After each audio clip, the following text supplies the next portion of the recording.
Good morning. CATL is a Chinese battery manufacturer, and they're already in tens of millions of electric cars and trucks. Now the company is taking over maritime shipping, building electric ships, and they're moving fast. Last summer, the first electric passenger ship in China launched.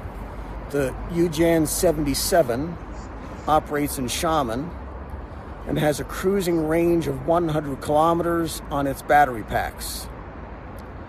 This model will save 250 tons of fuel per year.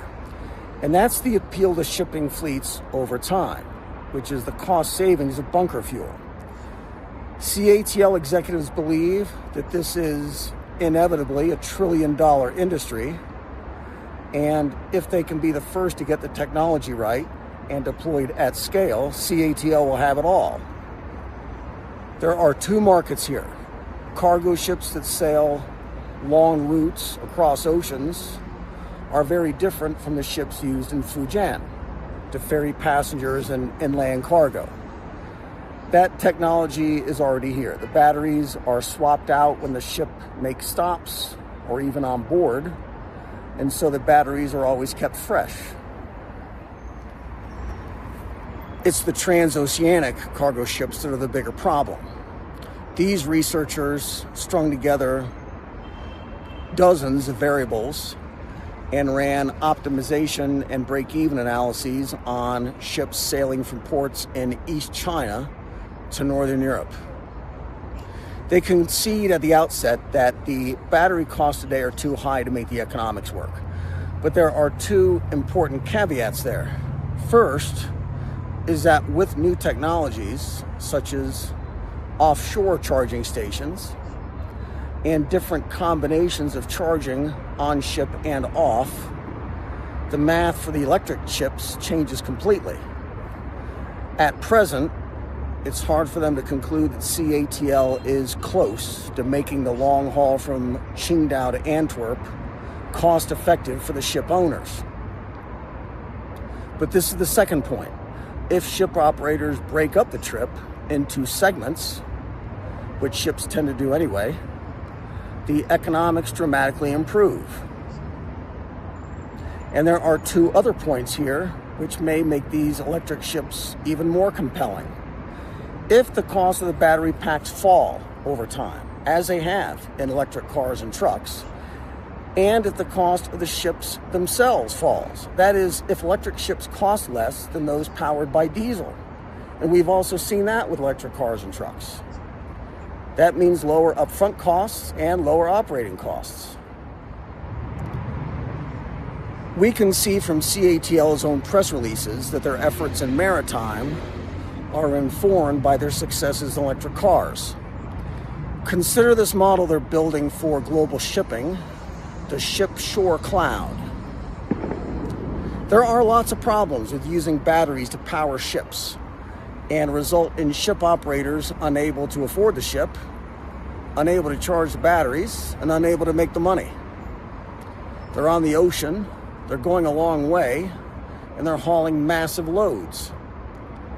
The ship-shore cloud system integrates power and navigation systems aboard, and on land, the company builds out charging and battery swapping stations.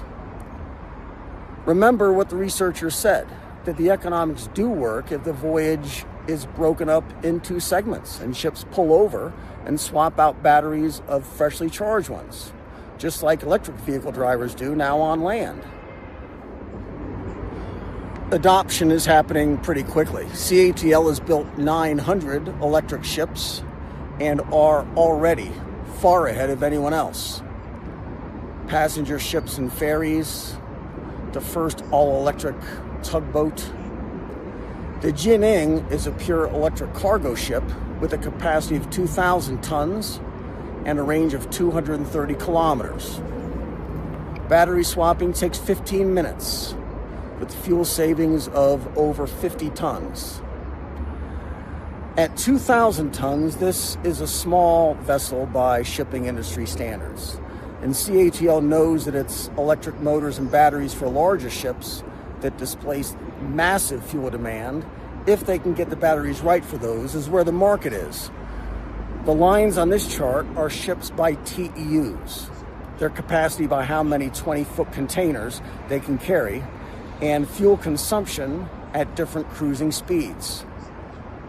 At normal cruising speed, large cargo ships burn between 80 and 300 tons of fuel per day. On average, a medium-sized container ship sees operating costs of over $8 million per year. And the cost of fuel is a huge driver of those, accounting for half of the ship's expenses. $550 per ton times 200 tons per day, and ships are spending over $100,000 a day just to run the motors. That's what CATL is looking at too. If they can build big electric ships and swap out the batteries in a few hours, at the same time the ship is unloading and loading cargo like it normally does anyway, CATL will see $1 trillion a year in new revenues. This is Qingdao. Be good. No man can serve two masters. You cannot serve God and money. So do not be worried about your life, what you will eat, or what you'll drink, or what you'll wear. Seek first the kingdom of God and his righteousness, and all these things will be added to you. Ask, and it will be given to you. Seek, and you will find. Knock, and it will be opened to you.